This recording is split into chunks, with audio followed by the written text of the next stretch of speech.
എൻ്റെ ഡയറക്ടറുണ്ട് ജിത്തു ജോസഫിൻ്റെ ഫിലിം ആയതുകൊണ്ട് ഒരു മിനിമം എക്സ്പെക്ടേഷനോട് കൂടിയാണ്. പിന്നല്ലാതെ പിള്ളേരെ കൊച്ചൊക്കെ നല്ലപോലെ എൻജോയ് ചെയ്തു. ബേസിക്കലി ജിത്തു ജോസഫിൻ്റെ പടത്തിൻ്റെ പ്രത്യേകത എന്ന് പറയുന്നത് തന്നെ സ്ക്രിപ്റ്റിൻ്റെ ഡീറ്റെയിലിംഗ് ആണ്.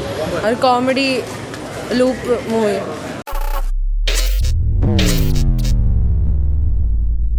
സൂപ്പർ പടം, ചിരിച്ച് ചത്തുപോയി. സെക്കൻഡ് ഹാഫ് അടിപൊളിയായിരുന്നു, നല്ലതായിരുന്നു.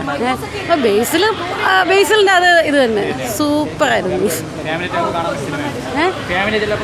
പിന്നല്ലാതെ പിള്ളേരെ കൊച്ചൊക്കെ നല്ലപോലെ എൻജോയ് ചെയ്തു. സൂപ്പർ പടം, നല്ല മൂവിയായിരുന്നു, കോമഡി മൂവിയായിരുന്നു, ഒരുപാട് ഇഷ്ടപ്പെട്ടു. ഗംഭീര ആക്ടിങ്. എൻ്റെ ഡയറക്ടറുണ്ട് ജിത്തു ജോസഫിൻ്റെ ഫിലിം ആയതുകൊണ്ട് ഒരു മിനിമം എക്സ്പെക്ടേഷനോട് കൂടിയാണ്. അത് ആസ് യൂഷ്വൽ സൂപ്പർ നല്ല മൂവി. ബേസിൽ സൂപ്പറായിട്ടുണ്ട്. ഒരു കോമഡി ലൂപ്പ് മൂവി.